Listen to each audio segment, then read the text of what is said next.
ko. Minahal mo ang mundo Minahal, ng show opo. business, di ba? Kasi paangat ang karir mo. And then biglang nawala. Biglang nawala. Karoon ka ng award. Yes po. Oo. Anong award to?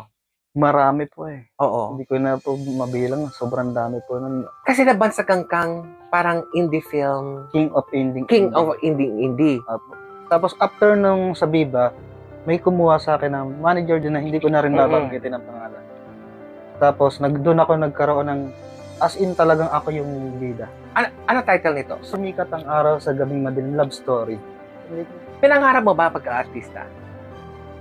Sa totoo lang po, hindi po talaga. Okay.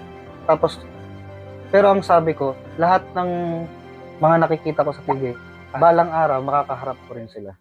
Ano yung pinagdaanan ni Clark? Mahina ka pagdating dyan sa anak mo, pero doon ka rin, doon din ako, hindi titigil mundo mo para sa kanya. Doon po ako lumaban. Sabi ko, kawawa yung bata paglaki, na walang tatay. Ang gusto ko po yung lumaki yung bata na may kinikilalang tatay. Kung hindi naman talaga maging okay pa, okay lang sa akin, basta yung anak ko. Nakakikita ko, nakakasama ko rin. At ito, sasabihin ko rin naman po dito kasi nasabi ko na rin po doon sa meron din ako anak na babae. Kasi tinigil mo ang show business, marami ka dapat, marami kang opportunities, di ba, sa industriyang ito. Pero, nang dahil dyan, mas focus mo sana. Di ba? Mas pinili ko. Kasi bodyguard po kasi talaga ako noon. Tapos, nang dahil po doon, umalis ako. Kasi mas pinili ko siyang maging kasama. Makasama. Tapos, di namin sukat akalain na magkakaanak kami. Oo. Ayan. Sa tingin mo, kaya mo ipaglaban? Okay. Bakit pag pinag-uusapan natin ang anak mo, masyado ka emotional talaga?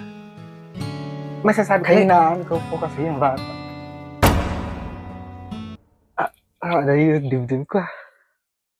Yun, huwag kayong gagaya sa magulang nyo.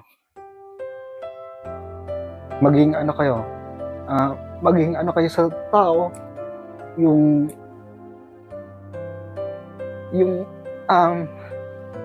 magkaroon kayo ng tamang direksyon sa buhay. Saka gusto ko magtapos kayo ng pag-aaral nyo. Kahit malayo ako sa inyo,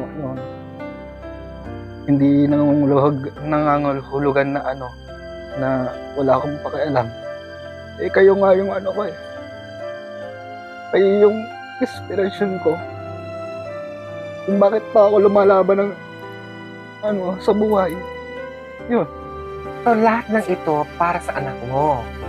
Nagbago ka na dyan sa anak mo.